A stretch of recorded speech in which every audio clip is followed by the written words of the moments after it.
আমরা একটু পরেই তিলোত্তমার আত্মার শান্তির জন্য নীরবতা পালন করব। তার আগে আপনারা হয়তো অনেকেই জানেন, যারা আমাকে শুনছেন এবং এখানে উপস্থিত অনেকে জানেন, যারা জানেন না তাদের জন্য বলি, এমন একটা ভয়ঙ্কর ঘটনা ঘটলো যে তিলোত্তমার এই কেসটি এতটা আনইউজুয়াল যে কোর্টকে স্বয়ং আদালত যখন নিজে হস্তক্ষেপ করেছে এবার বিচার আসবে। আর আমরা তো ছাড়ছিও না, আমরা রাজ্যবাসী গোটা দেশবাসী কেউ ছাড়বো না। সুতরাং আশা রাখি খুব দ্রুত তিলোত্তমা সুবিচার পাবে, তার আত্মা সত্যি মানে শান্তি আমরা কামনা করে আমরা 1 মিনিটের জন্য নীরবতা পালন করছি। আর প্রতিবাদ চলবে যতক্ষণ না সুবিচার আসছে। একটাই দাবি, একটাই শর্ত, জাস্টিস ফর আরজি। যে ঘটনা ঘটে গেছে এটা ভাষায় বর্ণনা করা যায় না, এবং আমরা চাই সবাই মিলে একটাই আওয়াজ, এর চরমতম শাস্তি হোক। যে শাস্তির কোনো আগামী দিনে কেউ যেন এমন শাস্তি দিই দরকার পড়লে আমরা নবান্ন অভিযান করবো। নবান্ন অভিযান যদি কিছু না হয় আমরা দিল্লিও দিয়ে যাবো। এই রাস্তাটা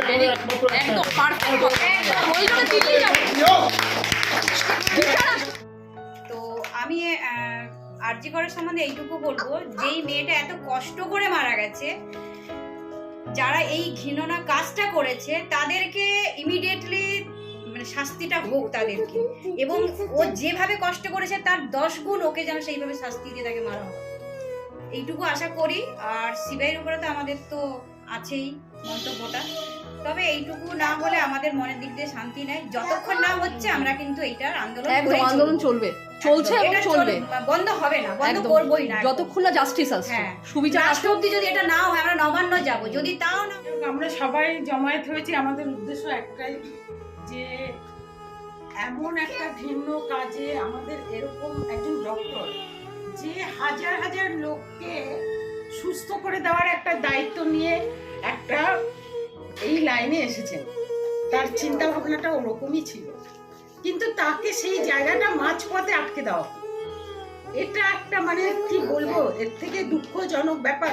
কত লোক তো ওনার দ্বারা উপকার, 100 একটা প্রমিসিং লাইফ ঝরে গেল অকালে। এবার সেই রকম একটা মানুষ আমরা কত লোক তার থেকে উপকার পেতাম, সেই জায়গাটা তাকে আটকে দেওয়া হলো।